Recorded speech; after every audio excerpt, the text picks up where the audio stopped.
Assalamu alaikum wa rahmatullahi wa barakatuh. Alhamdulillah, wa salatu wa salam ala rasulillahi sallallahu alayhi wa sallam. Nous allons poursuivre à la grâce d'Allah subhanahu wa ta'ala avec le ta'liq sur le livre d'Ali al-Talib, le chapitre du jeûne. Tafadhal akhi. Non. فصل وشروط وجوب الصوم أربعة أشياء. L'auteur, rahimahullah ta'ala, il va diviser les conditions du jeûne en deux catégories. L'auteur, rahimahullah ta'ala, va diviser les conditions du jeûne, et les conditions pour jeûner en deux catégories. Et avant d'aller plus loin, c'est quoi une condition? De façon simple, les savants disent que la condition de quelque chose, c'est sans quoi cette chose-là ne sera pas valide. D'accord? Ce sans quoi cette chose ne sera pas valide. Et pour plus de précision, ils vont faire la différence entre la condition et le pilier. Ils diront que la condition et le pilier sont deux choses sans lesquelles la chose elle-même n'est pas valide. Mais le pilier est dans l'acte et la condition est avant l'acte. D'accord? De façon très simple. La condition et le pilier sont deux choses sans lesquelles la chose n'est pas valide. Mais le pilier est dans l'acte et la condition est avant l'acte. On va essayer cela.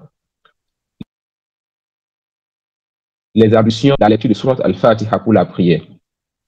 Sans les ablutions, la prière n'est pas valide. Sans la lecture de la Surat Al-Fatiha, la prière n'est pas valide. Mais laquelle des deux est une condition? C'est ce qui vient avant la prière. Donc, les ablutions sont une condition car il faut faire les ablutions avant de rentrer en prière. Et la lecture de Surat Al-Fatiha est un pilier car cela se trouve dans l'acte, dans la prière. D'accord? Si vous avez compris cela, sachez qu'Allah fasse miséricorde que l'auteur, rahmatullahi alayhi, ici, a divisé les conditions en deux choses. Il a appelé une première catégorie, shurut wujub, les conditions d'obligation du jeûne. Shurut wujub, les conditions d'obligation du jeûne. Ces conditions sont au nombre de 4. Ces conditions sont au nombre de 4. Et lorsque l'une de ces conditions n'est pas observée, le jeûne n'est pas obligatoire. Prêtez attention. Les conditions d'obligation sont des conditions sans lesquelles l'adoration n'est pas encore obligatoire. Les conditions d'obligation, donc, c'est des conditions sans lesquelles l'acte n'est pas encore obligatoire. On dira que le jeûne est obligatoire pour celui qui va regrouper ces 4 conditions. Et la deuxième catégorie de conditions, c'est ce que l'auteur va appeler tout à l'heure, shurut siha, les conditions qui vont rendre l'acte valide. D'accord? Les conditions qui vont rendre l'acte valide. Donc, il y aura une première catégorie de conditions, ils sont au nombre de 4. Sans ces conditions-là, l'acte n'est pas obligatoire. D'accord? Wa shartu wujubi as-sawmi arba'atu ashya. Les conditions qui rendent obligatoire le jeûne de Ramadan sont au nombre de 4. Non.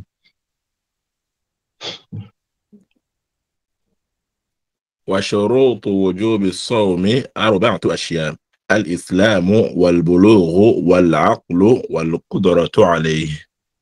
Non. Donc, les conditions qui rendent obligatoire le jeûne de Ramadan sont au nombre de 4. La première de ces 4 conditions, l'islam. Deuxième condition, al-boulour. Et al-boulour, c'est deux choses. Al-boulour, lorsqu'on dit al-boulour dans les livres de jurisprudence, ça renferme deux choses. Ça renferme non, al-boulour, non. Al-boulour, c'est lorsque la personne a atteint plutôt la puberté. D'accord? Al-boulour, c'est lorsque la personne a atteint la puberté. Je voulais parler de at-taklif wa laysa kadhalik. Al-boulour, c'est lorsque la personne a atteint la puberté. Et la puberté en islam a ses signes, parmi lesquels le fait que le fils d'Adam, fille comme garçon, ait atteint l'âge de 15 ans, alors toute personne qui a atteint l'âge de 15 ans est devenue pubère. Ou avant les 15 ans, la personne a vu certains signes, comme le fait que la personne rêve, par exemple, et que la personne se réveille et voit du sperme, que ce soit chez l'homme ou chez la femme. Ou bien le fait que la femme pousse, n'est-ce pas, les seins, ou la fille et la femme pousse les seins, ou bien le fait que l'un des deux s'escarce, n'est-ce pas, les poils sortis de ses aisselles ou autre partie. Ça fait partie des signes qui montrent que la personne est devenue pubère, même si elle n'a pas atteint les 15 ans. Mais si l'un de ces signes n'est pas observé jusqu'à ce que la fille ou le garçon atteigne 15 ans, alors quand il ou elle est devenu pubère. Donc, les 4 conditions qui rendent obligatoire le jeûne de Ramadan, on a l'islam, ensuite on a la puberté, Ensuite, on a al-aql, la raison. Et enfin, al-qudratu alayhi, la capacité de jeûner. D'accord? Les 4 conditions qui rendent obligatoire le jeûne de Ramadan, on a en premier l'islam. Et l'islam, c'est une condition pour toutes les adorations. L'islam est une condition pour toutes les adorations. Fala yajibu sawmu ala al-kafir. D'accord? De façon générale, le jeûne n'est pas obligatoire pour le mécréant. Donc, si le mécréant jeûne, le non-musulman, le juif, le chrétien ou les animistes, ils jeûnent, leur jeûne n'est pas valide, car ce jeûne n'est pas obligatoire pour eux de façon générale de ne pas avoir jeûné le jour dernier. D'accord? Donc, l'islam est une condition pour toutes les adorations, parmi lesquelles le jeûne qui nous concerne ici. D'accord? Et pourquoi le jeûne n'est pas obligatoire ou bien valide pour les non-musulmans? Tout simplement parce que le jeûne est une adoration et l'adoration a besoin de niyya. L'adoration a besoin d'intention. Et celui-là qui n'a pas l'islam, cette personne-là, yu'aqalu anhu niyyatul islam. Yani niyyatul ikhlasi fi l'ibadat.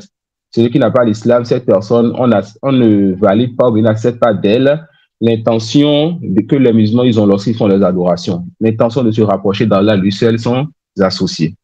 Donc la première condition, l'islam, et c'est une condition pour toutes les adorations. La deuxième condition, al-boulour. D'accord? Le prophète sallallahu alayhi wa sallam, il a dit, en parlant de la puberté, et il a cité, il a dit, la plume a été levée à 3 personnes. La plume a été levée, c'est-à-dire, il y a 3 personnes dans cette communauté, ce qu'ils font comme mauvaise action, leurs péchés ne sont pas encore inscrits et ils n'ont pas encore les obligations religieuses. Ils n'ont pas encore l'obligation de faire les actes que font les musulmans. Et parmi ces 3 personnes, le prophète sallallahu alayhi wa sallam a dit as-sabiyyu hatta yablugh, l'enfant, d'accord, jusqu'à ce qu'il atteigne la puberté. Donc l'islam, la puberté ou al-aql, le fait que la personne ait sa raison. Dans le hadith précédent, que la plume a été levée en 3 personnes. Le prophète a cité parmi les 3 personnes al-majnoun hatta yufiq, le fou, jusqu'à ce qu'il puisse retrouver sa raison. Donc celui qui n'a pas sa raison, cette personne, le jeûne n'est pas obligatoire pour lui. Celui qui n'a pas encore atteint la puberté aussi, le jeûne n'est pas encore obligatoire. Et la 4e des 4 conditions, wal-qudratu alayhi, la capacité de jeûner. Le fait que la personne ait la capacité de jeûner. Ensuite, l'auteur va donner un peu plus de détails sur cette 4e condition qui est la capacité de jeûner. Ça fait de là.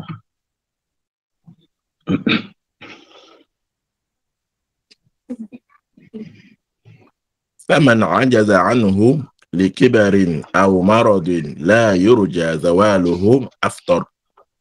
نعم. L'auteur dit فمن عجز عنه لكبر أو مرض لا يرجى زواله أفطر. D'accord? نعم. ثم قال وأطعم عن كل يوم مسكينا مد بر أو نصف صاع من غيره. أحسن الله إليك. فمن عجز عنه لكبر أو مرض لا يرجى زواله أفطر وأطعم عن كل يوم مسكينا. On a dit tout à l'heure que parmi les 4 conditions, il faut avoir la capacité de jeûner. Il faut pouvoir supporter le jeûne. L'auteur vous dira alors, celui-là qui ne peut pas supporter le jeûne, celui qui n'a pas la capacité de jeûner à cause de son âge avancé, donc le vieux, d'accord, ou bien à cause d'une maladie dont on n'espère pas la guérison, et Allah subhanahu wa ta'ala peut guérir toute maladie, mais de façon générale, ça fait partie des maladies dont nous n'espérons pas souvent une guérison pour cette personne. D'accord? A vieilli, le vieux, et celui qui est atteint d'une maladie dont on n'espère pas le plus souvent la guérison, le cheikh dit quoi? Aftar. Ces deux-là, ils ne vont pas jeûner. D'accord? Donc, la capacité de jeûner est une condition d'obligation du jeûne. Mais quand la personne est déjà âgée, c'est un vieux qui ne peut plus supporter le jeûne, ou bien c'est quelqu'un qui est atteint d'une maladie dont nous n'espérons pas la guérison le plus souvent, l'auteur vous dit que cette personne va rompre son jeûne. Cette personne ne va pas jeûner. Mais qu'est-ce qu'elle va faire? Cette Cette personne ne va pas jeûner, mais chaque jour, cette personne va nourrir un pauvre. Donc, le vieux, ainsi que celui qui est atteint d'une maladie dont on n'espère pas guérison le plus souvent, ils vont rompre leur jeûne et nourrir chaque jour un pauvre. D'accord? Et nourrir chaque jour un pauvre. Et cela pour la parole d'Allah subhanahu wa ta'ala. فَمَنْ كَانَ مِنْكُمْ مَرِيضًا أَوْ عَلَى سَفَرٍ فَعِدَّةٌ non. Qu'on appelle la maladie dont il est question ici, c'est la maladie dont nous n'espérons pas guérison. D'accord? Mais il y a une autre catégorie de maladies dont la personne peut espérer guérison. Et il s'agit de ce qui touche le plus souvent les gens. Donc, celui qui, dans le mois de Ramadan, est atteint d'une maladie, on espère guérison pour cette personne, même si cette personne va rompre durant tout le mois de Ramadan ou bien la majorité de ce mois. Cette personne, les savants disent sur elle qu'elle va rompre et qu'elle va compenser. Ça suit? Celui-là qui est atteint d'une maladie pour laquelle on espère guérison, cette personne va rompre et cette personne va compenser. Et c'est pour cela qu'Allah subhanahu wa ta'ala dit فَمَنْ كَانَ مِنْكُمْ مَرِيضًا أَوْ عَلَى سَفَرٍ فَعِدَّةٌ مِنْ أَيَّامٍ أُخَرَ. Celui qui parmi vous est souffrant ou bien est en voyage, cette personne va d'autres jours. D'accord? Donc celui-là qui va compenser, le malade qui va compenser son jeûne, c'est celui qui est atteint d'une maladie pour laquelle on espère guérison. Mais celui qui est atteint d'une maladie pour laquelle on n'espère pas le plus souvent guérison, ou le vieux, les savants disent quoi? Les savants disent que ces deux-là, ils ne vont pas jeûner, ils vont compenser pour chaque jour rompu, ils vont nourrir un pauvre. Ensuite, il y a un sujet que les savants ils amènent pour ce type de questions. Est-ce que c'est permis, d'accord, pour quelqu'un qui devrait nourrir chaque jour un pauvre? C'est-à-dire que c'est quelqu'un qui a vieilli ou bien c'est quelqu'un qui a atteint d'une maladie pour laquelle on n'espère pas le plus souvent guérison. Si cette personne meurt, qu'est-ce qu'on fait? D'accord? Si cette personne meurt, quelqu'un qui a atteint d'une maladie pour laquelle on n'espère pas le plus souvent une guérison, mais quelqu'un qui a vieilli. Si l'un de ces deux-là meurt, qu'est-ce qu'on fait? Les savants disent que leurs héritiers vont nourrir pour eux chaque jour un pauvre. D'accord? Leurs héritiers vont nourrir à leur place chaque jour un pauvre, mais on ne jeûne pas à leur place. Donc ça, ici, on parle de personne, lui, l'obligation pour lui, c'était le fait de nourrir chaque jour un pauvre. Et il a peut-être passé quelques jours de jeûne et il n'avait pas encore nourri ces pauvres-là, il est mort. Est-ce qu'on va jeûner peut-être les 4 ou 5 jours qu'il a fait pendant Ramadan avant de mourir et pendant ces 4 ou 5 jours? Est-ce qu'on va jeûner ces 4 ou 5 jours pour lui? La réponse, non. Les savants disent tout simplement que cette personne, il suffit de nourrir chaque jour un pauvre pour eux. De quel moyen? De leur héritage. Donc, leurs héritiers vont faire sortir une part de leur héritage pour nourrir chaque jour un pauvre. Et si cette personne était pauvre, il n'avait pas les moyens de nourrir, il n'a pas laissé d'héritage, si parmi ses héritiers, quelqu'un veut lui faire cette chose d'accord, cette personne peut sortir de l'argent et nourrir chaque jour un pauvre pour lui. Non.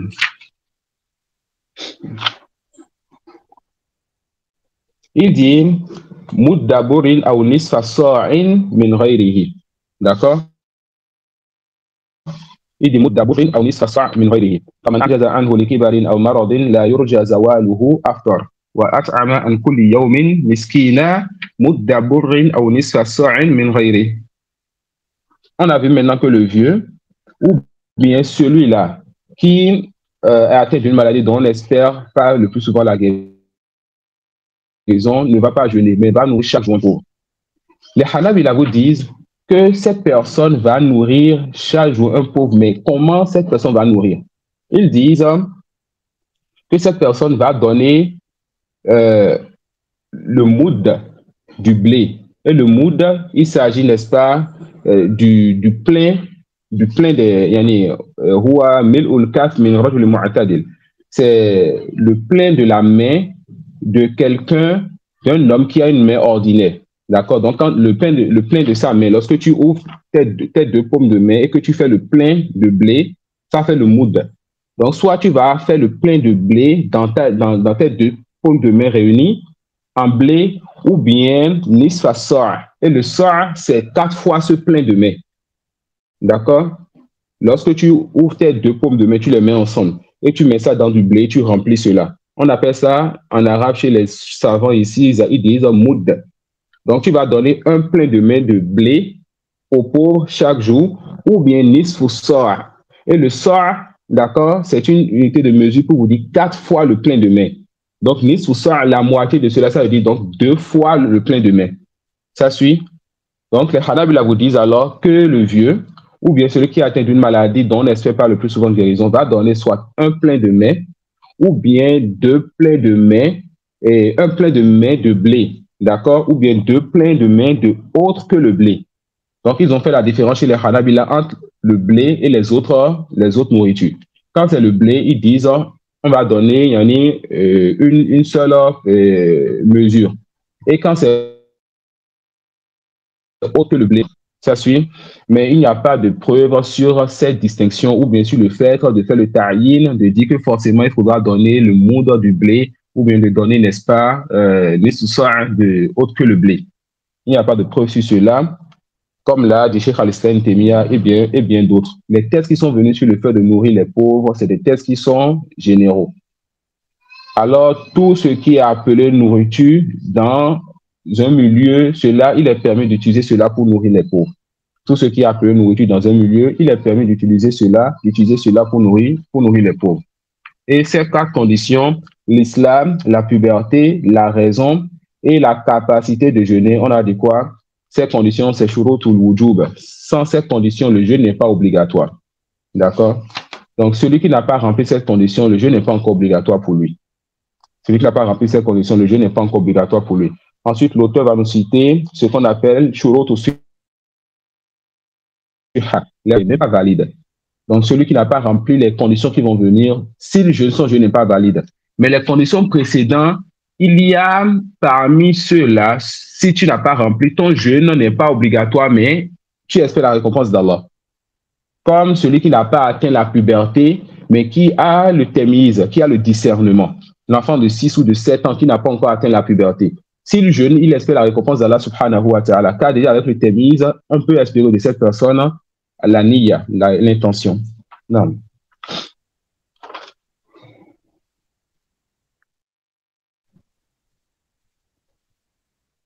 وشروط صحة 6 أو وشرط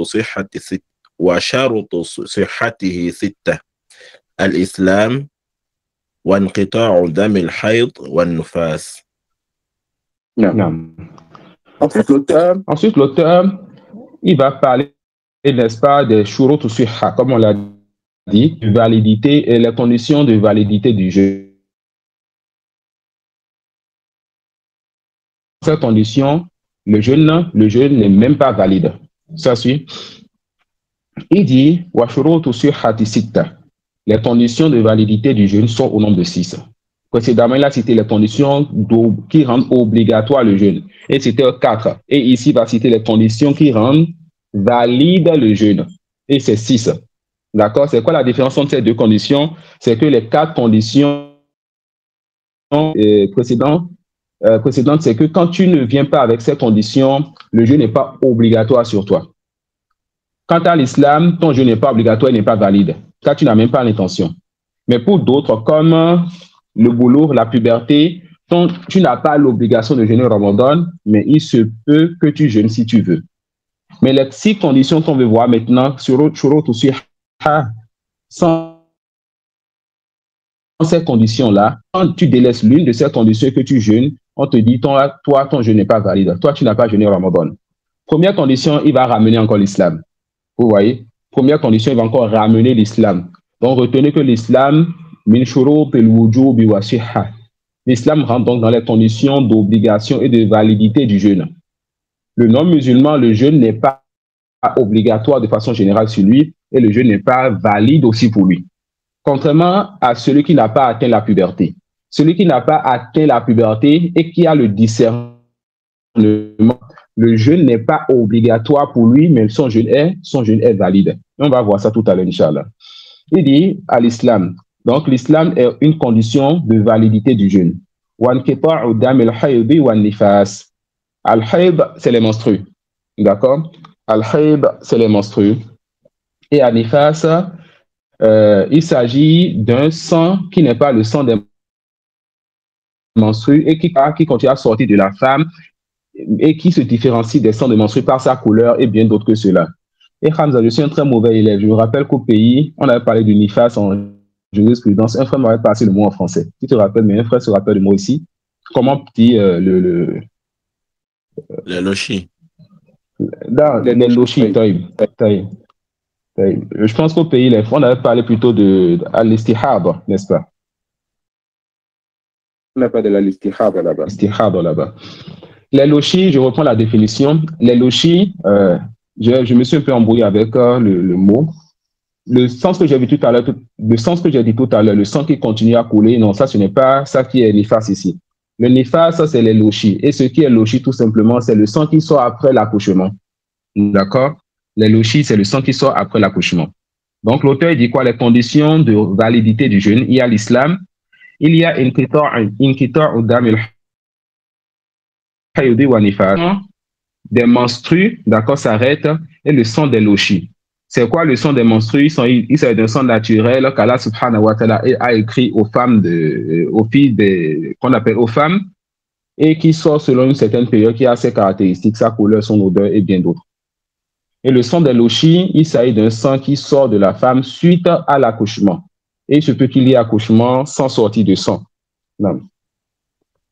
Et le prophète sallallahu alayhi wa sallam, il a dit, n'est-ce pas, comme c'est venu dans Al-Bukhari et Muslim, Alaysa idha habat lam tusalli wa lam tasum. D'accord? Yani, lorsque la femme, elle a ses menstrues, elle ne prie pas et elle ne jeûne pas. D'accord? Donc, c'est quoi les preuves que lorsque la femme, elle est en menstrue, bien là, c'est lochi, elle ne jeûne pas? On a al-ijma', le consensus. On a al-ijma', le consensus. Donc, les savants sont unanimes pour dire que la femme en menstrue est celle qui a ses lochis. Le jeûne n'est pas valide pour elle. Et on a la parole du prophète sallallahu alayhi wa sallam qui est dans les deux recueils de hadith authentiques. Alaysa idha habat lam tusalli wa lam tasum. Lorsque la femme, elle a ses menstrues, elle ne prie pas, elle ne jeûne pas. Et comme vous le savez, la femme ne prie pas, elle ne jeûne pas, mais elle va rembourser le jeûne par la prière. Elle va rembourser le jeûne par la prière. Tu as lu At-Tamyiz?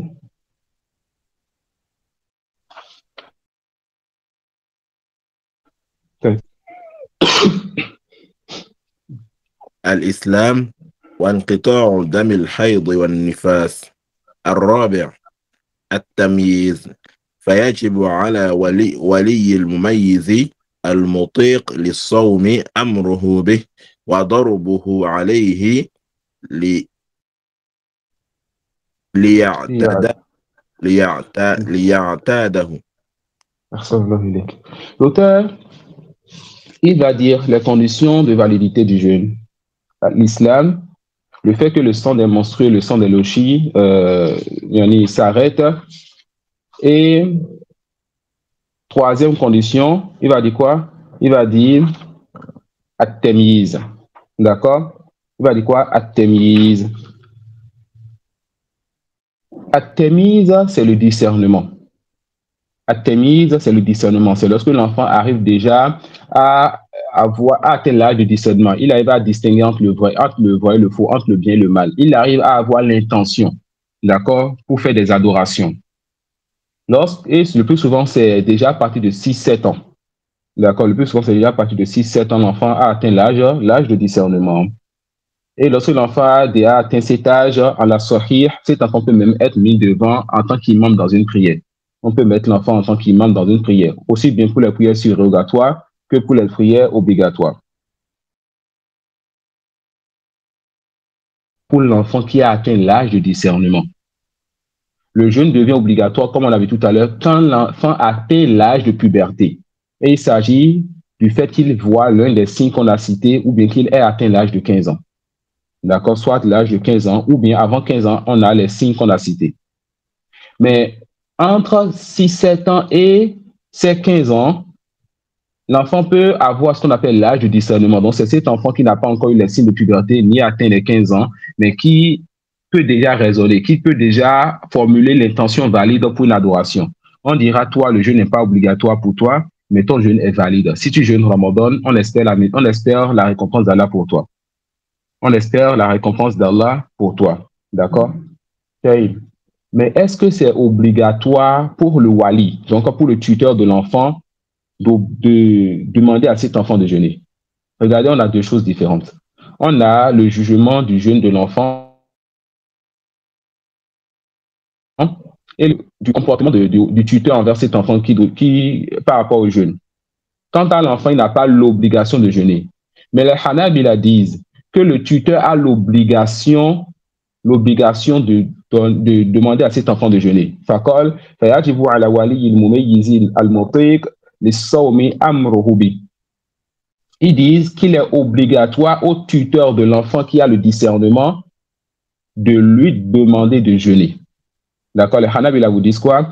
Il est obligatoire au tuteur de l'enfant qui a atteint l'âge de discernement, donc l'enfant qui a déjà 6-7 ans et qui a la capacité de jeûner. D'accord? Al-Motoïka. Cet enfant qui a atteint l'âge de discernement et qui a la capacité de jeûner, ils disent quoi? Il est obligatoire au tuteur, pas à l'enfant lui-même. Il est obligatoire au tuteur de demander à cet enfant de jeûner. Et quand on dit obligatoire ici, c'est que si le tuteur ne le fait pas, il a le péché. Vous voyez? Quand ils disent obligatoire, c'est que si le tuteur ne le fait pas, il a le péché. Donc, et qu'il n'a pas encore les signes de la puberté, cet enfant ne jeûne pas. On dira, cet enfant n'a pas de péché. Mais chez les Hanabila, ils diront que le tuteur a le péché car il n'a pas fait ce qui est obligatoire pour lui. Ça suit. Et ils disent quoi? Qu'il est obligatoire au tuteur de taper l'enfant si cet enfant ne veut pas jeûner afin qu'il s'habitue au jeûne juste avant d'avoir son âge de puberté. L'enfant, lorsqu'il va avoir l'âge de puberté, le jeûne sera obligatoire pour lui. Et s'il délaisse, il a le péché. Donc les Hanabila disent, pour que cet enfant puisse s'habituer au jeûne, il faudrait qu'il commence petit à petit avant d'atteindre l'âge de puberté. Et subhanallah, on a vu en Mauritanie certains frères de France qui venaient là-bas avec leurs enfants. Et c'était même des enfants qui n'ont pas atteint encore le discernement. Des enfants parfois de 4 ans, des enfants de 3 ans, qui courent déjà dans le désert, qui parlent déjà, vous les voyez s'amuser. Quand à laquelle on était, le parent laissait l'enfant dans la journée manger, se reposer et tout. Dans la journée, nous on jeûne déjà, peut-être jusqu'au 11, l'enfant mange et tout. Et 1 heure environ avant le Maghrib, le parent demande à l'enfant maintenant, aujourd'hui c'est un jour de jeûne, tu jeûnes avec nous. Et l'enfant jeûne pendant quelques minutes et a le plaisir de rompre avec les musulmans et sans le plaisir de rompre. Et petit à petit, il le fait augmenter de 1 heure, 1 heure et demie. Parfois même, tu vois l'enfant qui volontairement essaie de ne pas jeûner toute la journée. Mais quand le parent remarque de son enfant qui a peut-être 3 ou 4 ans, qui commence à faiblir, il l'amène à manger. Et reprend encore cet exercice un peu avant le Maghrib pour que l'enfant jeûne un peu vers la fin, mais pas le jeûne légiféré, bien sûr. Prenne cette habitude de jeûner un peu vers la fin de la journée et rompe avec nous en se disant que je suis en train de rompre parce que j'ai jeûné un peu. D'accord? Mais ici, on parle d'un enfant carrément qui a déjà 6 ans, 7 ans au moins, qui a l'âge de discernement. Les Hanabila disent il est obligatoire au tuteur de demander à cet enfant de jeûner et de le taper afin qu'il s'habitue donc à cela. C'est quoi la preuve de cela? Et sur cela, c'est Al-Qiyas, l'analogie. Ils vont faire Al-Qiyas avec la prière. Ils vont dire, le prophète sallallahu alayhi wa sallam a dit, Muru awladakum bis salati wa hum abna sab'i sinin. Le prophète sallallahu alayhi wa sallam a dit, ordonnez à vos enfants de faire la prière alors qu'ils ont 7 ans, l'âge de discernement. D'accord? Le prophète sallallahu alayhi wa sallam a donné l'ordre au tuteur de demander à son enfant à l'âge de 7 ans de prier. Donc, un enfant qui a déjà 6-7 ans et qui ne prie pas, l'enfant n'a pas le péché, mais le parent qui ne lui donne pas l'ordre a le péché. Ça suit parce que le prophète sallallahu alayhi wa sallam a donné cet ordre au tuteur. Et l'ordre implique le péché, que la personne mérite le péché si la personne n'applique pas l'ordre. Muru awladakum bis-salati wa hum abna as-sab'i sinin. Wa duribuhum alayha wa hum abna ashr. Et tapez vos enfants s'ils ne prient pas alors qu'ils ont déjà 10 ans. Donc le prophète sallallahu alayhi wa sallam a dit aux enfants qui ont déjà 7 ans de prier et quand les enfants atteignent 10 ans, de les taper s'ils ne prient pas. Et le mot taper qui vient dans les textes religieux chez nous, ce n'est pas le fait de taper, de blesser l'enfant. Il est interdit de taper, de laisser une trace sur la peau de son enfant. D'accord? Il est interdit de taper l'enfant jusqu'à ce qu'on blesse l'enfant. Mais il s'agit, n'est-ce pas, du fait de faire peur à l'enfant et de lui montrer que ce qu'il fait, c'est pas bien, en le tapant légèrement d'une façon qui va l'amener à revenir. Surtout si cet enfant n'est pas habitué à ce que son parent le tape, et juste le fait que le parent lève la main, ça fasse peur à l'enfant. D'accord? وَضْرِبُوهُمْ عَلَيْهَا وَهُمْ أَبْنَاءُ عَشْرٍ وَفَرِّقُوا بَيْنَهُمْ فِي الْمَضَاجِعِ. D'accord? Et séparez vos enfants sur le lit. Donc, lorsque l'enfant atteint déjà l'âge de 10 ans, on sépare les enfants et ne les donne plus sur le même lit. Même si c'est deux garçons, même si c'est des frères, un garçon et une fille, yani frères et sœurs, on ne les laisse plus dormir sur le même lit. Ça suit. Et l'islam a mis le sad aux arats et a pour beaucoup de choses dont nous voyons les mots aujourd'hui. Ça peut aller. Donc, dans ce hadith, le prophète sallallahu alayhi wa sallam a demandé au tuteur, et c'est l'ordre qu'il donne au tuteur. Donc, le parent qui n'applique pas ces choses-là, ce parent tombe dans le péché. La première de ces choses, le fait de demander à son enfant qui a déjà 7 ans de prier, même si la prière n'est pas obligatoire pour l'enfant. La deuxième chose, taper l'enfant qui ne veut pas aller prier avec son père si cet enfant atteint déjà l'âge de 10 ans. Et la troisième chose, le fait de séparer les enfants qui ne dorment plus sur le même lit à partir de l'âge de 10 ans. Ça peut aller. Donc ça, c'est la parole de la Bible. Donc le jeune homme n'est pas obligatoire à l'enfant qui atteint l'âge de puberté, mais il est obligatoire aux parents de lui demander, au tuteur de lui demander de jeûner s'il atteint l'âge de puberté, 7 à 6 ans, voire plus. Et la deuxième parole sur le sujet, c'est que hada mustahabbun lil wali.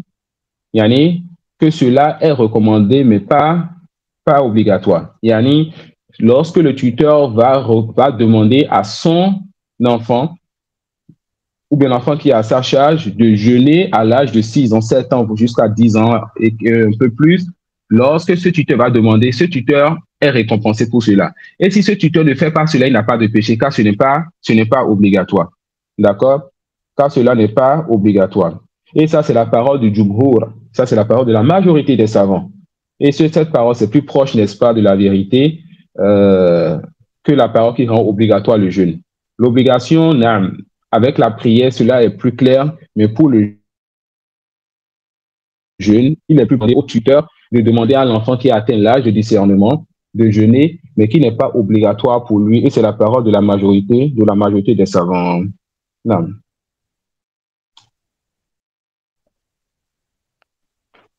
الخامس العقل لكن لو نوى ليلا ثم جن أو أغمي عليه جميع النهار وأفاق منه قليلا صح. Non. L'auteur dit al-khamis ou al-aql. Parmi les conditions de validité du jeûne, la 5e condition, la raison. Et lorsque nous disons la raison ici, on fait sortir le fou qui n'a pas sa raison. Lorsque nous disons la raison ici, dans ce chapitre, on verra sortir celui qui est dans le coma la majorité ou bien toute la journée. On fera sortir celui qui dort. Et peut-être on verra des détails sur eux tout à l'heure, Inch'Allah. Donc il dit al-khamis ou al-aql. Donc le jeûne n'est pas valide de celui qui est atteint de folie. Ça peut aller. Et ça par consensus des savants. Par consensus des savants, le fou, son jeûne n'est pas valide. Donc nous voyons un fou qui le matin, il mange et qui dans la journée, ne jeûne pas et le soir on le voit rompre. Et cette habitude nous amène à se dire, ah ce fou-là, il jeûne. Ça peut aller. Nous disons son jeûne n'est pas valide car si le fou n'a pas le fou n'a pas de aql, le fou n'a pas sa raison. Et la raison est une condition de validité du jeûne. D'accord? Et le fait qu'il n'ait pas de raison, ce fou-là ne peut pas avoir l'intention, qui fera du jeûne une adoration pour lui. Pourquoi? Parce que al-sawmu imsakun biniyya. As-sawmu imsakun biniyya. Le jeûne, c'est le fait de se retenir avec l'intention de se rapprocher d'Allah. Et cette intention, cela, on ne l'accepte pas du fou. Cette intention, on n'accepte pas cela, on n'accepte pas cela du fou. On va ajouter au fou aussi al-mughma alayhi jami'an nahar. Celui-là qui a perdu la connaissance toute la journée. Et prêtez attention, on n'a pas dit celui qui dort. Celui qui a perdu la connaissance, d'accord? Celui qui a perdu la connaissance toute la journée, on dit cette personne aussi, son jeûne n'est pas valide. Celui qui a perdu la connaissance toute la journée, mulhaqun bil majnoun. Celui qui a perdu la connaissance toute la journée, on le ramène, il y en a sur le jugement du fou. Son jeûne n'est pas valide. Ça suit parce que al-sawmu imsakun bi niyya. Le jeûne, c'est le fait de se retenir avec l'intention, le fait de se retenir de manger, de boire, de s'approcher d'une femme, etc., avec l'intention de se rapprocher d'Allah. On se retient de ces choses avec l'intention de se rapprocher d'Allah. Et le fou, ainsi que celui qui a perdu connaissance toute la journée, aucun des deux n'a cette intention en se retenant de manger. Aucun des deux n'a cette intention en se retenant de manger. Ensuite, l'auteur va parler, n'est-ce pas, donner un peu plus de détails sur celui-là qui a perdu la connaissance et quand est-ce que le jeûne pourrait être valide, quand est-ce qu'on pourrait accepter le jeûne de lui ou pas. Non. Donc ici, on a précisé qu'il s'agit de celui qui a perdu la connaissance toute la journée, comme quelqu'un qui a été dans le coma toute la journée. D'accord? Cette personne dit que le jeûne de cette journée-là, tu n'as pas jeûné. Non.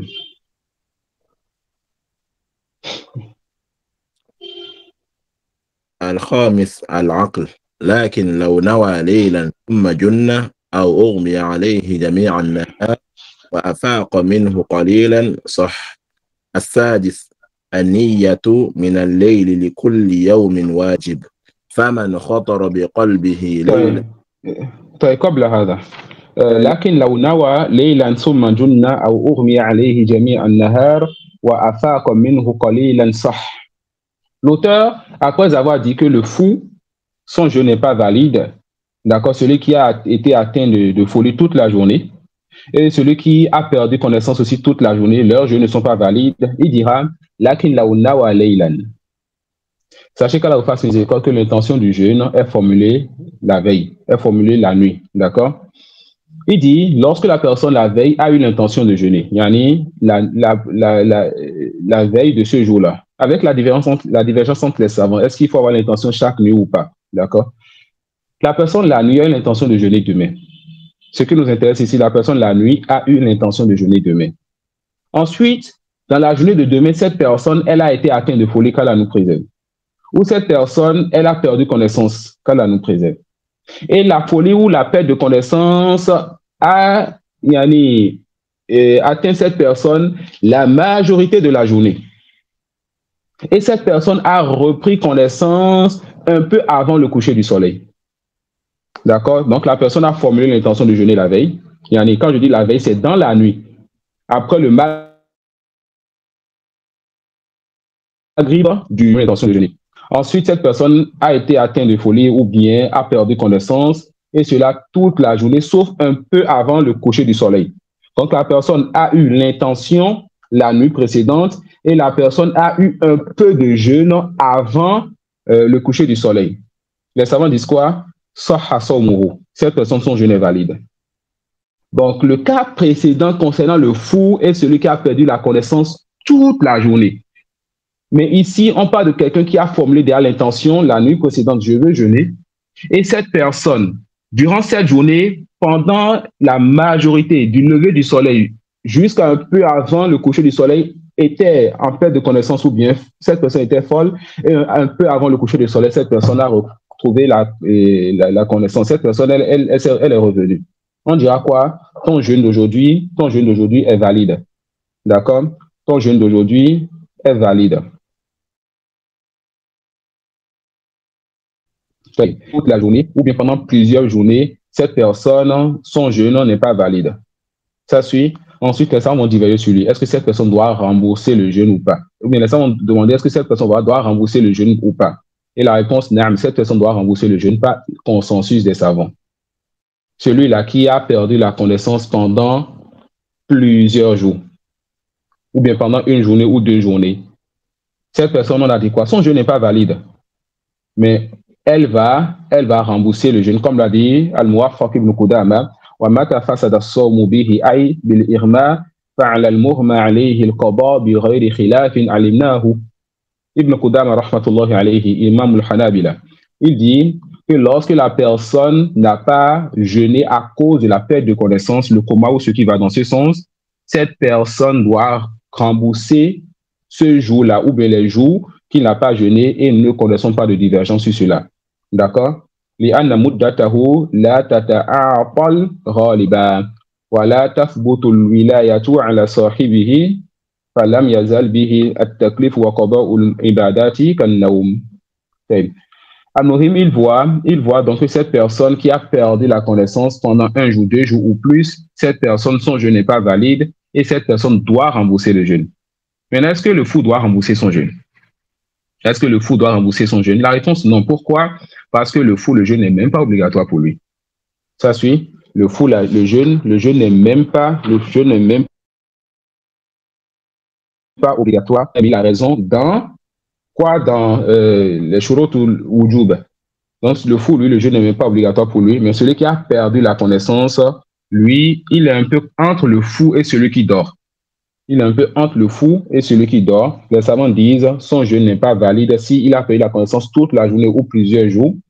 Et cette personne doit rembourser le jeûne. On ne connaît pas de divergence sur cette personne. Mais quand cette personne, elle a formulé l'intention la veille, et la majorité de la journée, elle a perdu la connaissance, mais elle a été folle, et un peu avant le coucher du soleil, cette personne s'est retrouvée.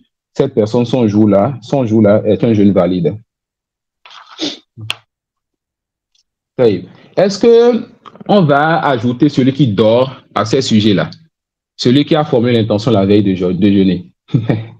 Et ça, laquelle nous assiste, on le voit dans les pays où la chaleur est intense pendant Ramadan.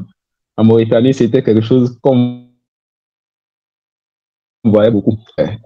Tu formes l'intention la veille et tu n'as de ton jour de jeûne qu'il y en a l'heure de rupture. À cause de la chaleur qui est tellement intense que tu ne peux rien supporter. Allah Mustaan. Est-ce que celui qui dort, d'accord, durant toute la journée de Ramadan, cette personne, on dira que son jeûne n'est pas valide, tout comme on l'a dit pour le fou et celui qui a perdu la connaissance? La réponse, non. Là, il croit soit léger. On ne fait pas cette analogie. D'accord? Donc, celui qui dort toute la journée de Ramadan, son jeûne est valide. Non, mais cette personne a perdu la récompense de la lecture du Coran, des adorations et de plein d'autres choses. Et encore, si cette personne, elle a fait cela volontairement, c'est grave parce que cette personne aura passé toute une journée sans prier. Ça suit. Mais ce qui nous intéresse ici, est-ce que celui-là qui a dormi toute la journée, son jeûne est valide ou pas? Elle a l'intention la veille, elle a dormi toute la journée. La réponse, oui, son jeûne est valide. Pourquoi? Parce que an-nawmu la yazulu bihi al-ihsas bil kulliyya. Khilafan lil-junun et khilafan lil-irb. Le sommeil ne fait pas perdre toutes les sensations. Celui qui dort, lorsque tu viens le toucher, lorsque tu lui fais signe, cette personne va se réveiller. Contrairement à celui qui est en coma ou dans le coma, mais celui qui a perdu la connaissance. D'accord? Donc, celui qui dort ne va pas le rattacher à celui qui a perdu la connaissance toute la journée. Alors, pour résumer, celui qui est atteint de folie, mais a perdu la connaissance toute la journée sans exception, son jeûne n'est pas valide. Celui qui est atteint de folie ou a perdu la connaissance la majorité de la journée et qui s'est retrouvé un peu avant le coucher du soleil en ayant une intention la veille, son jeûne est valide. Celui qui a l'intention la veille et qui a dormi, n'est-ce pas, après l'Aïcha, après avoir formulé l'intention, après le Maghrib, après l'Aïcha, cette personne a dormi jusqu'au Maghrib du jour suivant, cette personne, son jeûne est quoi? Son jeûne est valide. Parce que cette personne a formulé l'intention et le sommeil ne fait pas perdre toutes les sensations. Cette personne, son jeûne est valide. D'accord?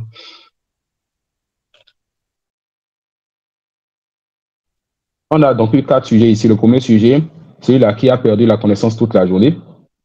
Son jeûne n'est pas valide. Le deuxième sujet, celui qui a perdu la connaissance la majorité de la journée en ayant l'intention la veille, lui, son jeûne est valide. Le troisième sujet, celui qui a dormi toute la journée, son jeûne aussi est valide. Et enfin, le quatrième sujet, le fou, celui qui a été atteint de folie toute la journée, son jeûne n'est pas valide. Ça pas dans la fin.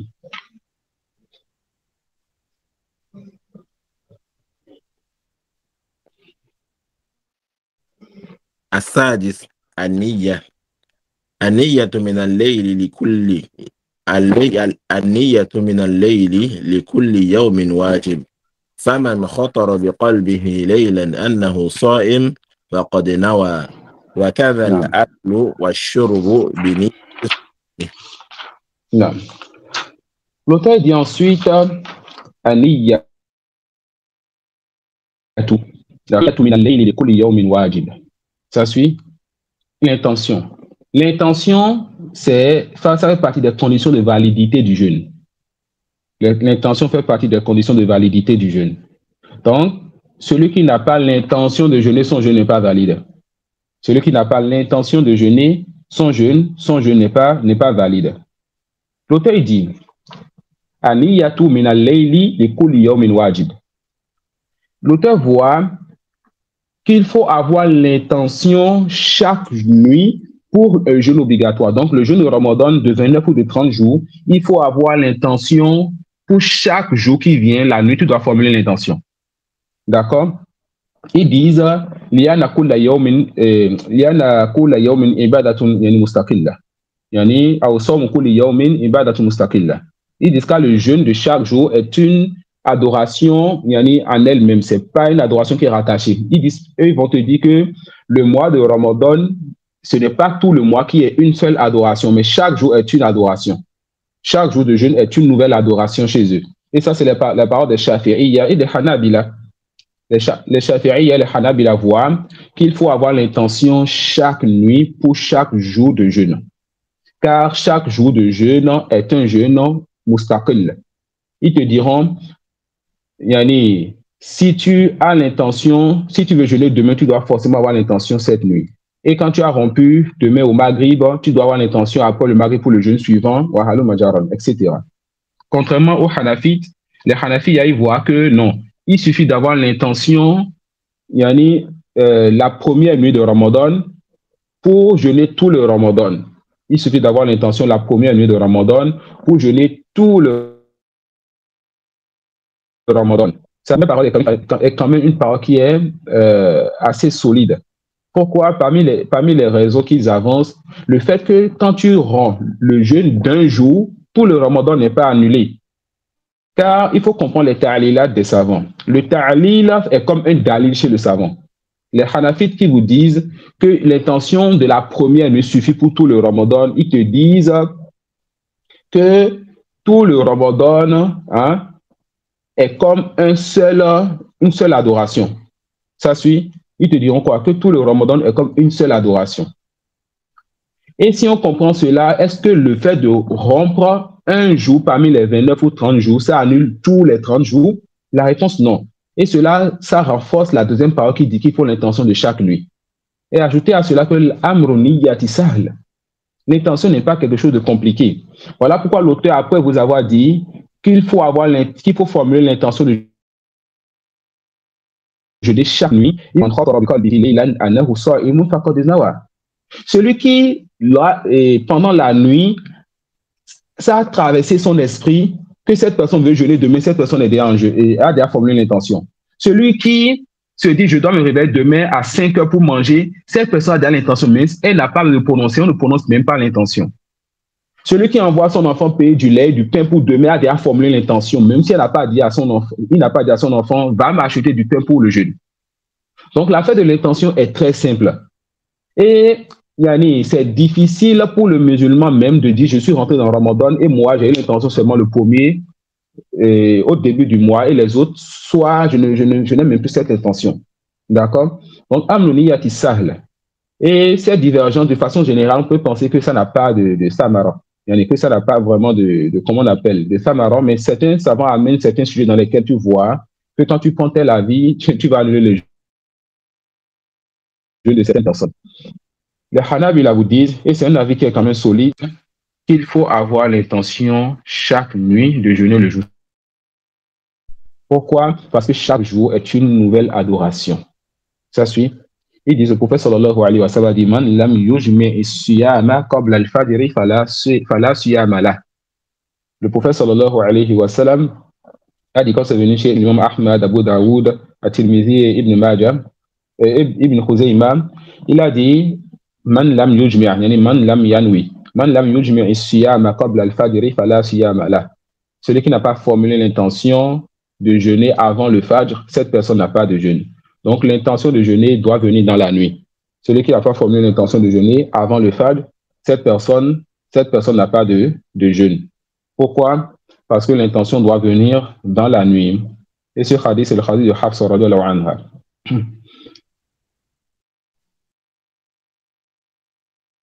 Et on dit que ce n'est pas un hadith marfoua, c'est-à-dire que ce n'est pas la parole du prophète Mohammed sallallahu alayhi wa sallam, walakin mawqouf, c'est-à-dire c'est la parole de Hafsa radhiyallahu anha.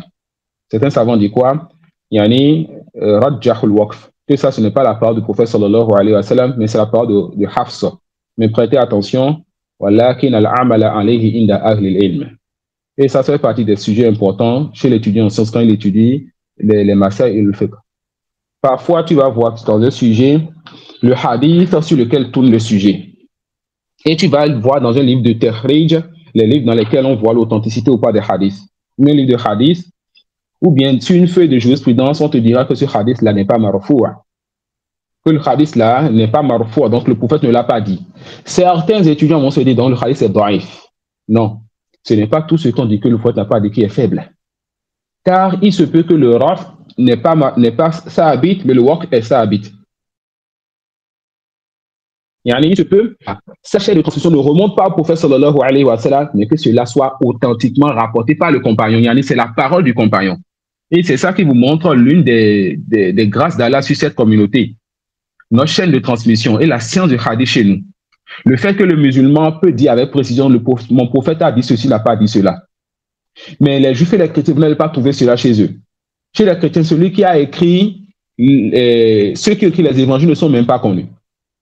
Quand vous direz c'est qui ce gens-là, c'est qui Luc, c'est qui Matthieu, on ne sait même pas qui est-ce qu'ils sont. Vous voyez, on ne connaît pas la chaîne de transmission qui revient à eux. Est-ce que c'était des gens qui étaient dignes de confiance ou autres? En islam, on connaît la chaîne de transmission qui revient même à ceux qui étaient des innovateurs, à ceux qui étaient des menteurs, ceux qui inventaient les hadiths. De sorte qu'on te dira que non, si c'est telle personne qui a rapporté ce hadith, c'est un élève d'un tel qui était élève de tel, et ce tel-là, c'était un grand menteur. Alors ce hadith-là, on ne le prend pas car il y a un tel dans la chaîne de transmission. Nous connaissons ceux qui sont faibles et ceux qui sont dignes de confiance dans notre communauté. Et nous connaissons même ce qui est authentiquement rapporté par le compagnon et ce qui a été authentiquement rapporté, ce qui est authentiquement attribué au prophète sallallahu alayhi wa sallam. D'accord? Donc, c'est pas parce que tu vois dans un tahrij que le hadith là n'est pas marfou' que ça veut dire que c'est daif. Que le hadith là, le poète ne l'a pas dit, que ça veut dire que le hadith est faible. Ce hadith, par exemple, Man lam yujma'i siyama qabla al-fajri fala siyama la.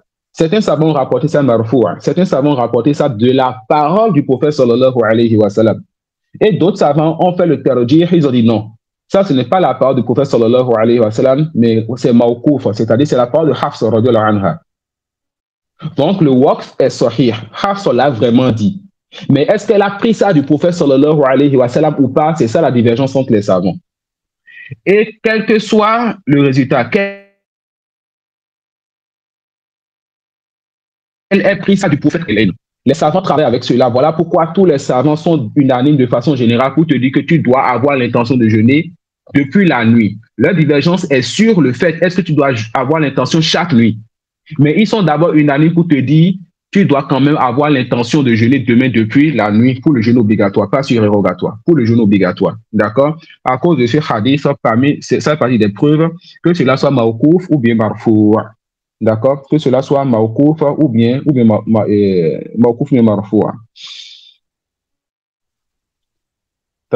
Ensuite, l'auteur, il va nous parler un peu de ce qui est voulu par Tebit ou Niya. Ce qui est voulu par le fait d'avoir l'intention depuis la veille. Il dit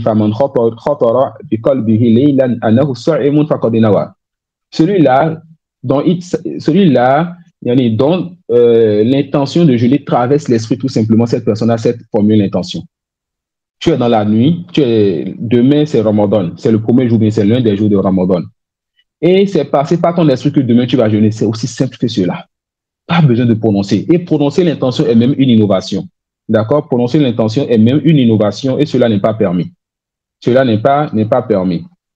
Il dit فَمَنْ خَطَرَ بِقَلْبِهِ لَيْلًا أَنَّهُ صَائِمٌ فَقَدْ نَوَى. D'accord? Non. Il dit وَكَذَا الْأَكْلُ وَالشُّرْبُ بِنِيَّةِ الصَّوْمِ.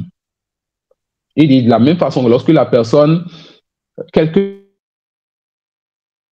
minutes avant le fajr, la personne mange ou boit, et lorsqu'elle mange ou elle boit, elle sait en elle-même qu'elle mange ou boit pour se retenir toute la journée. Elle mange et boit pour jeûner. cela est suffisant aussi. Cela est suffisant aussi pour dire que cette personne a eu l'intention. D'accord?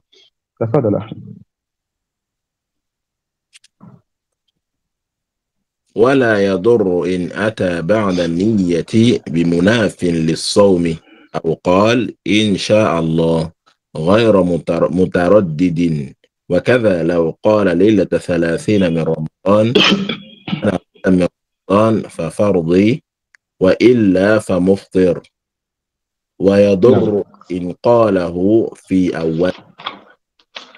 Non. L'auteur, il dit, il t'a parlé de l'intention. Et il t'a dit quand est-ce qu'il faut avoir l'intention. Ensuite, il te dit, rahmatullahi alayhi, wala yadurru in atbimna fil sawm. D'accord? Comme quelqu'un qui vient maintenant, la personne va à la prière de Tarawih. Et la personne a prié Tarawih avec les musulmans. Et cette personne, en priant Tarawih, elle avait déjà l'intention, et Tarawih c'est déjà dans la nuit. En priant Tarawih, elle avait déjà l'intention de jeûner demain. D'accord? Cette personne avait déjà l'intention de jeûner demain. Ensuite, dans la nuit, là, après Tarawih et après l'intention de jeûner, cette personne mange ou boit. Est-ce qu'on va dire que cette personne, son intention a été invalide et que son jeûne n'est plus valide? Le jeûne de demain ne sera plus valide? La réponse, non. Donc, l'auteur te dit, voilà, yadour in ata ba'da niyyati bi munafin li sawm. La personne qui a formulé l'intention la nuit, si après cette intention, elle a fait ce qui devrait annuler le jeûne dans la journée, son jeûne n'est pas invalide. Yani, tant qu'elle est dans la nuit. Donc, prêtez attention ici. Ce qui, dans la nuit, a formulé déjà l'intention. L'intention est déjà passée dans son cœur. Et le fajr n'est pas encore venu. Donc, elle est toujours dans la nuit. Cette personne, dans cette nuit-là, a mangé, a bu, s'est approché de sa femme, ou a fait ce qui, dans la journée de Ramadan, devrait annuler le jeûne. On dit, cette personne, son jeûne de demain est toujours valide et elle n'a pas besoin de refaire une nouvelle intention. Le fait de manger, de boire, de se rapprocher de sa femme la nuit, là, après l'intention de jeûner, ces choses-là n'annulent pas l'intention. Vous comprenez un peu? Donc, l'auteur, il te parle de ceci quand il te dit manger, boire, s'approcher de sa femme ou bien faire les mufafirat, ce qui annule le jeûne, la nuit après l'intention n'annule pas l'intention de jeûner. Cela ne gêne pas. D'accord? Cela ne gêne pas. Il dit, Inch'Allah, ghayra mutaraddid.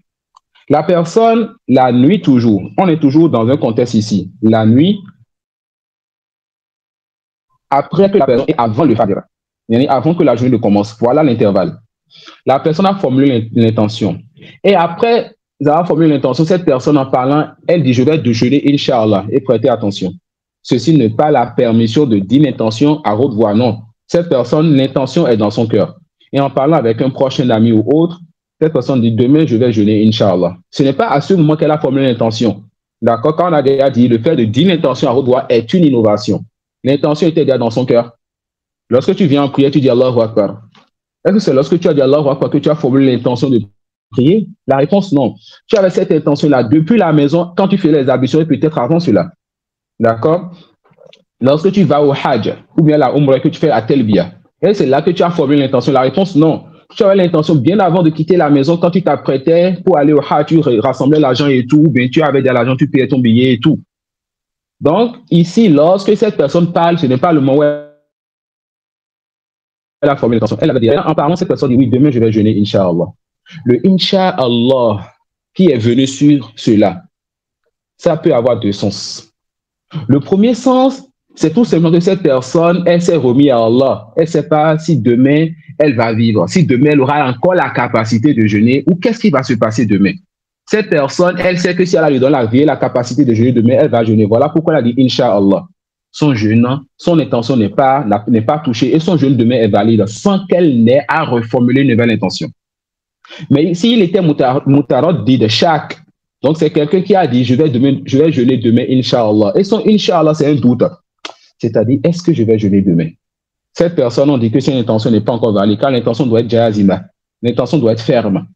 D'accord? Donc, celui-là qui a formulé l'intention, et lorsqu'elle parle, cette personne, elle te montre qu'elle a un doute, on dit que son intention n'est pas valide. D'accord? Inch'Allah, mutaraddid. Il faut dire dans la nuit, après avoir formulé l'intention, Inch'Allah, en parlant de son jeûne de demain, ça ne doit pas être un Inch'Allah, c'est-à-dire si Allah veut, ça ne doit pas être avec le sens du doute. Je suis ferme, je vais jeûner demain. Si Allah me facilite les moyens, la capacité et me donne vie. وكذا لو قال ليلة 30 من رمضان إن كان غدا من رمضان ففرضي وإلا فمفطر. ليلة 30 من رمضان. La personne, qu'on appelle la dernière nuit de Sha'ban, d'accord? On ne sait pas, on n'a pas encore vu la lune. Et donc, on ne sait pas si demain c'est Ramadan ou pas. Et cette personne peut-être a quitté le travail, est fatiguée, et elle ne sait pas si elle va veiller à temps pour avoir l'information si demain c'est Ramadan ou pas. Donc, cette personne a l'intention ou bien dit, d'accord, si demain c'est Ramadan, alors je jeûne, c'est mon jeûne obligatoire. Si demain c'est une obligation sur moi. Et si demain n'est pas Ramadan, je n'ai pas de jeûne à faire. Cette phrase-là, ou bien si la personne a eu ce sens-là, le sens de cette phrase dans son intention, son jeûne est valide. Si cette personne se réveille, n'est-ce pas, supposons qu'elle se réveille après l'adhan, donc elle est rentrée dans la journée. Cette personne se réveille après l'adhan. Après le maghrib, cette personne, elle n'a pas encore l'information si demain c'est Ramadan ou pas. Donc après le maghrib jusqu'à l'adhan, c'est le moment d'avoir l'intention. Et si tu n'as pas l'intention, ton jeûne n'est pas valide demain. D'accord? Cette personne a dit, ou lorsqu'elle formulait l'intention, elle a le sens de cette phrase. Si demain, j'ai l'information qu'ils ont vu la lune, ce soir, je jeûne.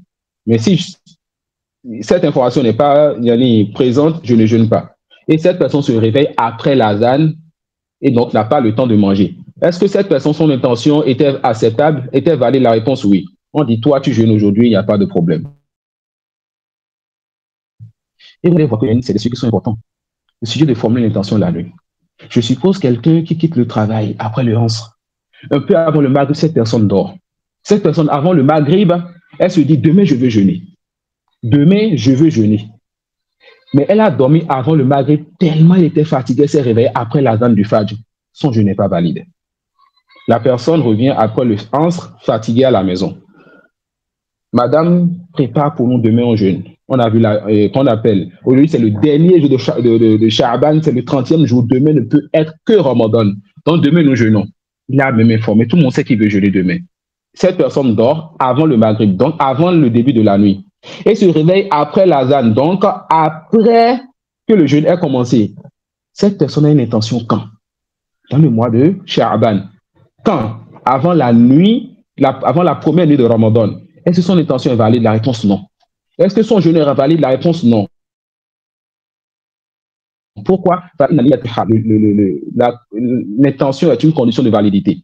Donc cette personne lui dit, Jazakallah khairan, ce premier jour de Ramadan, tu ne jeûnes pas et tu vas rembourser cela plus tard. Pourquoi? Parce que ton intention n'est pas tombée entre le maghrib et l'azan du fajr du premier jour de Ramadan. وكذا لو قال ليلة 30 من رمضان إن كان غدا من رمضان فرضي وإلا فمفطر ويدور إن قاله في أوله. D'accord? يدور إن قاله في أوله. Les savants disent يعني إذا قال ليلة 30 من شعبان إن كان غدا من رمضان فأنا الصائم وإلا فأنا مفطر. D'accord? يعني cette personne a dit ceci avant, qu'on appelle avant la nuit de Ramadan en quelque sorte. Parce que vous allez voir que dans le sujet précédent, ils ont dit Laylat Salasina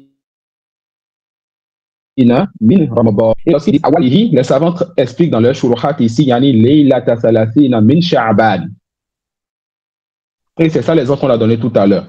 Celui-là qui a formulé l'intention avant la nuit qu'on considérera comme une première nuit de Ramadan et la nuit vient avant le jour. Demain, c'est le premier jour de Ramadan.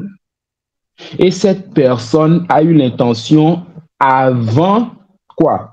Cette personne a dit, si demain c'est Ramadan, elle a dit ça au jour, ou bien avant le maghrib, ou avant même le jour, quel que soit le moment, tant que le moment n'est pas rentré, après le maghrib de la veille du premier jour de Ramadan, cette personne dit, si demain c'est Ramadan, alors je jeûne.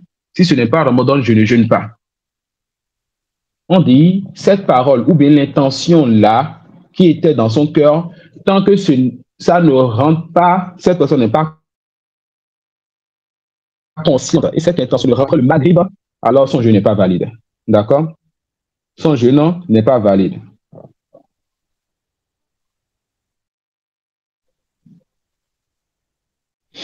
Non.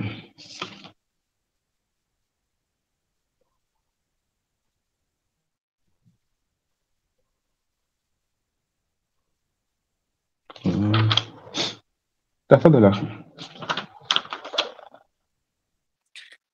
وفرضه الإمساك عن المفطرات من طلوع الشمس من طلوع الفجر الثاني إلى غروب الشمس. نعم. إذن وفرضه الإمساك عن المفطرات من طلوع الفجر الثاني إلى غروب الشمس. L'auteur maintenant, après avoir parlé des conditions, il nous a cité 10 conditions qu'il a divisées en deux catégories. Il a parlé d'obligations du jeûne, c'est-à-dire les conditions qui rendent obligatoire le jeûne de Ramadan. Il a parlé des conditions de validité du jeûne, c'est-à-dire c'est les conditions sans lesquelles le jeûne n'est pas valide. Quant aux conditions qui rendent obligatoire le jeûne, il a cité l'islam, la puberté, la raison et la capacité de jeûner. Donc celui qui n'a pas ces 4 conditions n'a pas l'obligation de jeûner. Qui est-ce qui a l'obligation de jeûner? C'est le musulman pubère qui a sa raison et qui a la capacité de jeûner. Maintenant, le jeûne est valide de qui? Celui qui renferme 6 conditions. Celui qui renferme 6 conditions. L'islam, le fait que le sang des menstrues ne coule pas. 3, le fait que le sang de l'oshi ne coule pas. Le discernement, la raison et l'intention. D'accord? Et l'intention. Donc, il faut ces 6 conditions-là pour que le jeûne soit valide. Ensuite, l'auteur, rahimahullah ta'ala, va dire wa farduhu al-imsaku anil mufattirati min tulu'i al-fajri thani ila ghurub ash-shams. Qu'est-ce qui est voulu de toi lorsqu'on dit que tu jeûnes? Les conditions, les gars, déjà vues. Et lorsqu'il y a des fards ici, c'est quoi la réalité du jeûne? C'est quoi ce qui, yani, représente ton jeûne en quelque sorte? C'est tout simplement le fait que tu te retiennes de ce qu'on appelle les mufattirat. Et ça, on les verra, Inch'Allah. C'est que tu te retiennes de ce qu'on appelle les mufattirat du lever de l'aube. Yani, l'aube est de 2 types. Al-Fajr Sadiq ou Al-Fajr Kadhib. Il y a un premier aube qui vient et que les savants appellent Fajr Kadhib. D'accord? On voit la lumière de l'aube, mais cela ne remplit pas l'horizon. Et on a un deuxième qui vient et qui remplit l'horizon. On appelle ça Fajr Sadiq. Il y a le vrai aube. Il y a l'aube véridique. L'aube, lors de la prière du Fajr rentre. L'aube pour lequel le fait de manger pour le jeûne, on doit s'arrêter. Ça suit? Donc, c'est à partir de cette aube-là qui est réelle et qui est vraie jusqu'au coucher du soleil. Donc, tu dois te retenir de choses. L'auteur te dit, la réalité du jeûne, c'est que tu te retiennes de faire ce qui annule le jeûne de l'aube jusqu'au coucher du soleil. La réalité du jeûne, c'est que tu te retiennes de faire ce qui annule le jeûne de l'aube jusqu'au coucher du soleil. Allah subhanahu wa ta'ala dit wa kulu washrabu hatta yatabayyana lakum al-khayt al-abyad min al-khayt al-aswad min al-fajr. Allah subhanahu wa ta'ala dit, comme c'est une sorte al-Baqarah, mangez et buvez jusqu'à ce que l'aube vienne, selon le sens général du verset. D'accord? Mangez et buvez jusqu'à ce que vous distinguiez, jusqu'à ce que l'aube rentre. Et le prophète sallallahu alayhi wa sallam a dit, comme c'est venu dans Sahih al-Bukhari, le hadith de Jundub radiyallahu anhu, la yahurannakum min suhurikum adhan Bilal, wa la bayadul ufuq al-mustatilu hakadha. Dans ce hadith, le prophète sallallahu alayhi wa sallam a dit à ses compagnons, ne soyez pas trompés par l'adhan de Bilal. Et comme c'est dans un autre hadith, Bilal, il fait l'adhan dans la nuit. Donc, Bilal fait son premier adhan avant le lever et avant même l'aube. Bilal fait son adhan avant l'aube, donc dans la nuit. L'adhan, tout simplement pour réveiller les musulmans, leur dit que l'heure de la prière est proche. L'heure de l'aube est en train d'approcher, l'heure du fajr est proche. Donc le prophète sallallahu alayhi wa sallam nous dit que l'azan de Bilal ne nous trompe pas. Et il y a en cela une réponse à ceux qui font ce qu'on appelle pendant le Ramadan al-imsak. Ils vont mettre des heures pour dire à telle heure tu dois arrêter de jeûner. D'accord? Cela n'est pas correct.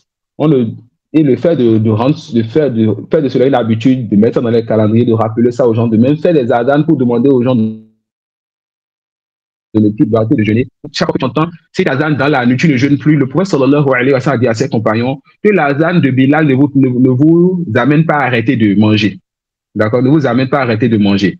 Donc l'azan fait pas le muazzin dans la nuit. Et toi, tu sais que dans ton pays, il y a deux azans. L'azan qui est dans la nuit et l'azan qui montre que le fajr est venu. Yani l'aube est venue. Le premier azan, tu n'as pas arrêté de manger. Et si tu prends pour habitude d'arrêter de manger pour cet azan, tu es tombé dans un mal. Car cela n'est pas dans notre religion. D'accord? Le verset nous a demandé de manger et de boire jusqu'à l'aube. Donc, là où tu t'arrêtes de manger, c'est lorsque l'aube vient. Et si tu veux un peu avant cela, si tu veux avant cela, aucun mal. Mais que tu te dises maintenant, ou bien que toute une communauté se dise 15 minutes, 17 minutes avant le fajr, on arrête de manger. Et le muazzin, pendant Ramadan, à ce moment, il va faire l'azan et tout le monde laisse le temps, on laisse les repas. On dit cela n'a pas de base dans notre religion. Ça suit. Le prophète sallallahu alayhi wa sallam dit quoi? La yahurannakum min sahurikum azan. Que l'azan de Bilal ne vous empêche pas de manger. Que l'azan de Bilal ne vous empêche pas de manger. Car Bilal lui fait son azan dans la nuit. Ça suit. Et le hadith est chez l'imam Muslim. Et il dit, voilà, bayadul ufuqil mustatil hakata yastatira hakada. Et il a fait la différence entre l'aube mensonger et l'aube qui est véridique.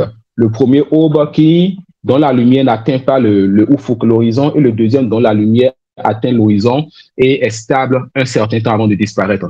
Il dit quoi? Que la première lumière que vous voyez à l'horizon aussi ne vous amène pas à arrêter de manger. Continuez à manger. Jusqu'à ce que vous voyez maintenant la deuxième lumière qui est l'aube véridique. C'est ça la fin, n'est-ce pas, de la nuit. Et là, l'aube va commencer, vous pouvez arrêter de manger.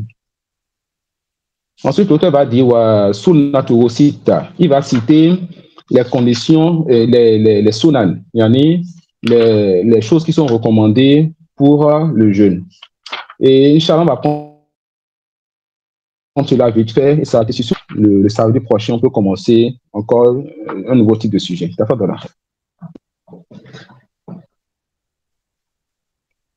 وسنته ستة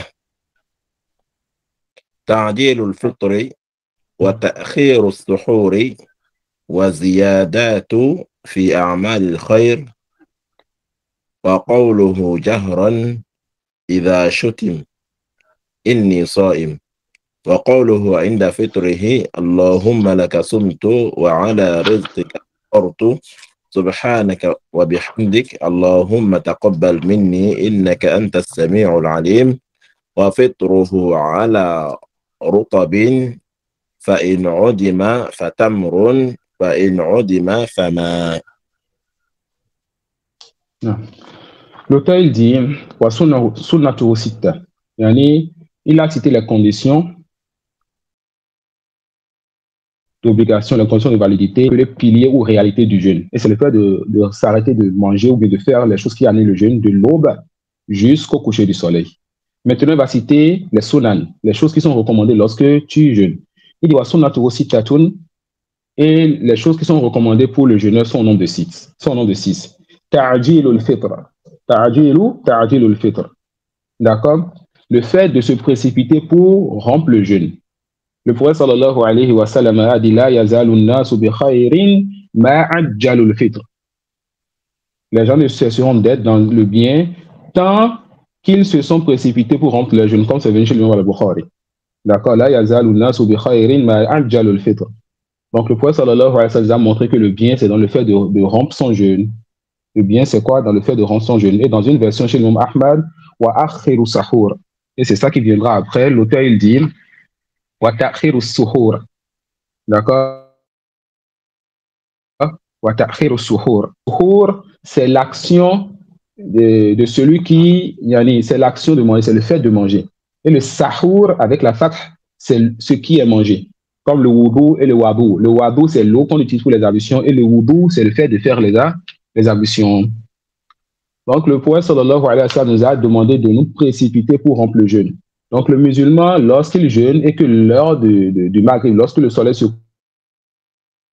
couche pour rompre le jeûne, il se précipite pour rompre le jeûne.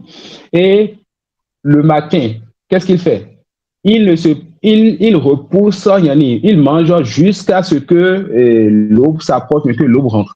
Et subhanallah, les tests et les actions du prophète de ses compagnons nous ont montré ce qui s'oppose à ce qu'on appelle imsak chaque année dans le mois de Ramadan. Ça peut aller donc. Le matin, la sunna, c'est quoi?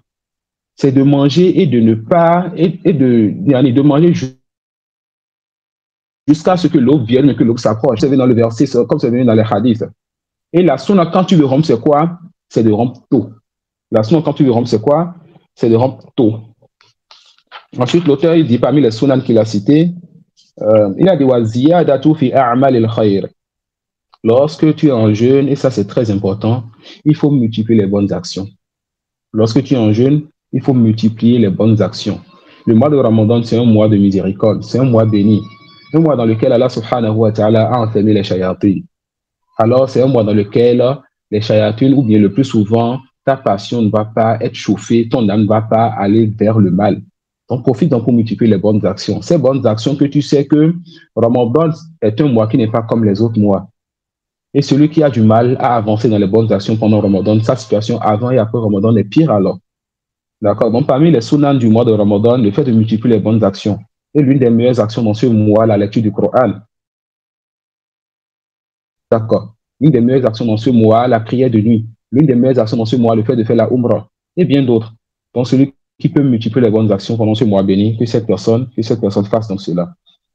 Il dit,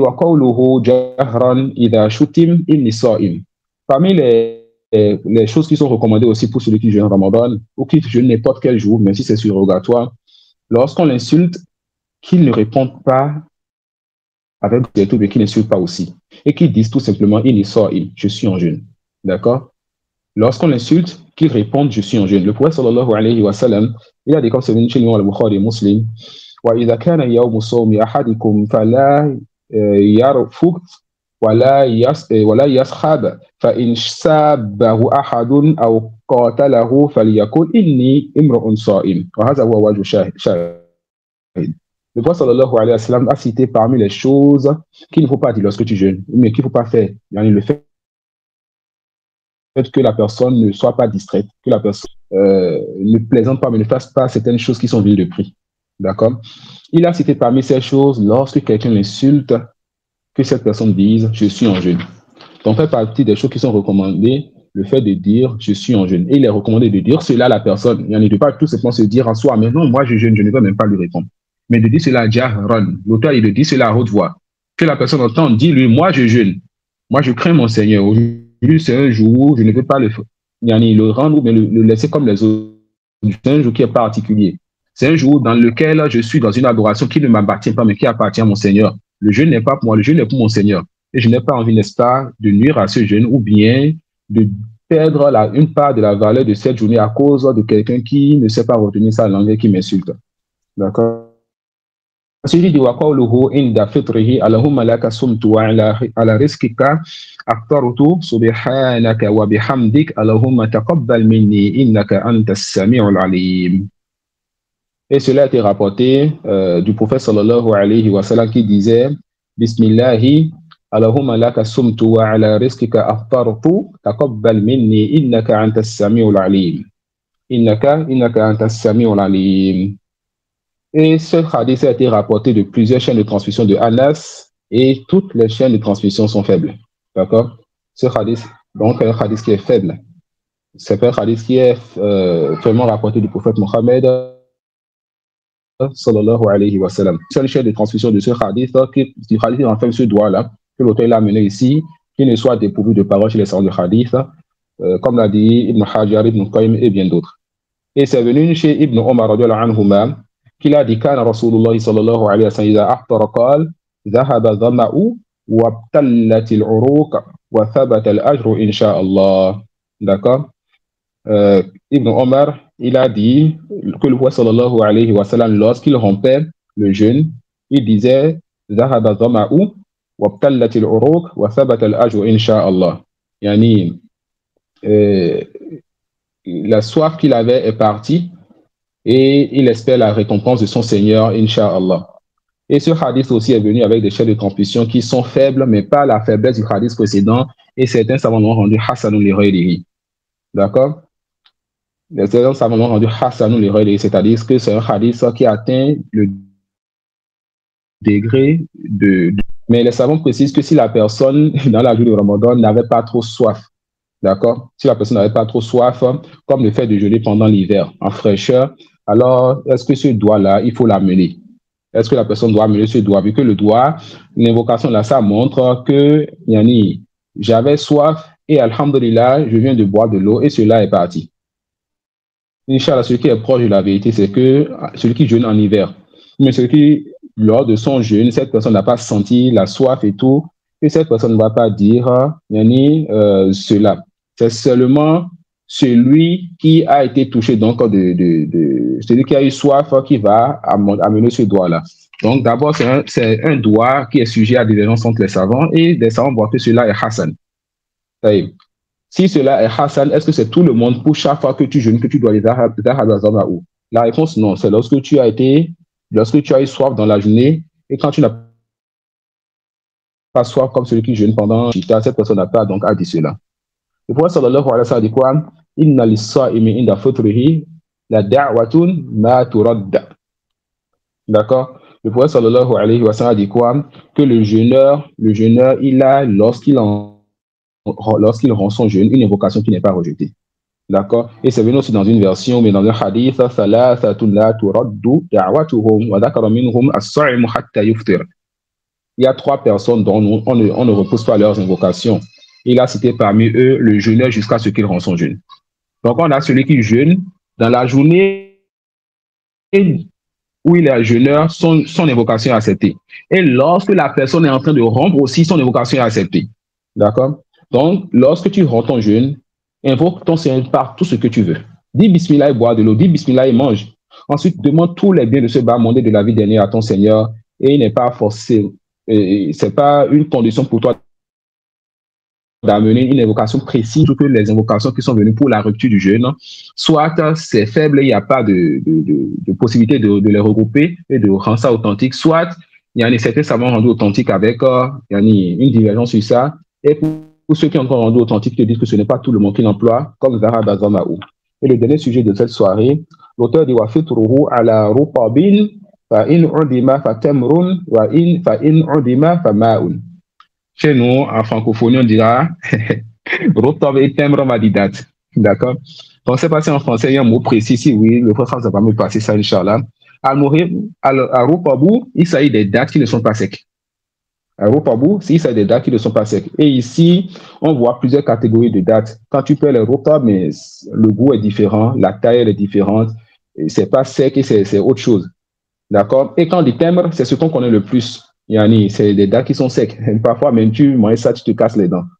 Donc, ici, l'auteur te dit quoi? Quand tu veux rompre, tu fais quoi? Il dit quand tu veux rompre, alors tu fais quoi? Tu romps en premier, essaie de trouver des dates qui ne sont pas secs, yani des dates qui sont mous.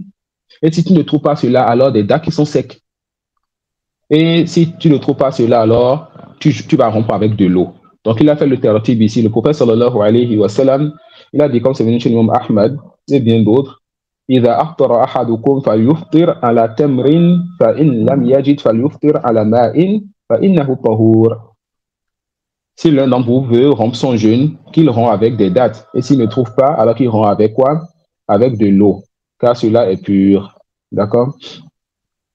Et Anas a dit que le prophète sallallahu alayhi wa sallam, lorsqu'il voulait rompre son jeûne, il rompait son jeûne avec des dattes qui étaient mous, des dattes qui n'étaient pas secs, avant même d'aller jeûner. Avant d'aller prier plutôt. Le prophète sallallahu alayhi wa sallam, entre la dalle et les comas, il prenait des dattes qui n'étaient pas secs et il rompait avec cela. Ensuite, il allait pour prier. Et quand il ne trouvait pas les dattes qui sont mous, quand il ne trouvait pas cela, alors il rompait avec les tamres. Donc le tamre, c'est les dattes qui sont secs. Et le rupab, c'est les dattes qui ne sont pas secs. Le prophète sallallahu alayhi wa sallam, Anas rapporte de lui que quand il voulait rompre, il rompait avec les dattes mous. Et quand il ne trouve pas alors des dattes qui sont secs. Et quand il ne trouve pas alors cela, il va rompre avec de l'eau, sallallahu alayhi wa sallam. Je pense qu'on va s'arrêter sur ceci, Inch'Allah. Et la séance prochaine, On va voir يحرم على من لا أنظر له في Ramadan. On va voir, Inch'Allah, de nouveaux sujets qui ont rapport avec le jeûne. On espère d'Allah subhanahu wa ta'ala qu'on puisse finir ce chapitre avant le Ramadan ou bien au début du Ramadan. Ensuite, on verra si pendant le Ramadan, on aura le tawfiq pour faire des cours ensemble ou pas, parce qu'on n'a pas les mêmes fuseaux horaires. Il se peut que le Asr chez vous jusqu'au Maghrib, nous on soit déjà au Maghrib ici et que le Tarawih soit proche et tout. Et on remet tout dans les mains d'Allah subhanahu wa ta'ala. Il y a un livre qui est prévu au cas où Allah nous permet de faire cours pendant le Ramadan. Et dans le cas contraire, on va s'efforcer pour finir au moins ce livre et continuer nos assises après le Ramadan. Wallahu a'lam. S'il y a des questions, on prend une ou deux questions, Inch'Allah. S'il n'y a pas de questions à s'arrêter sur ça, Inch'Allah. On va continuer avec la jurisprudence ce samedi prochain, Inch'Allah.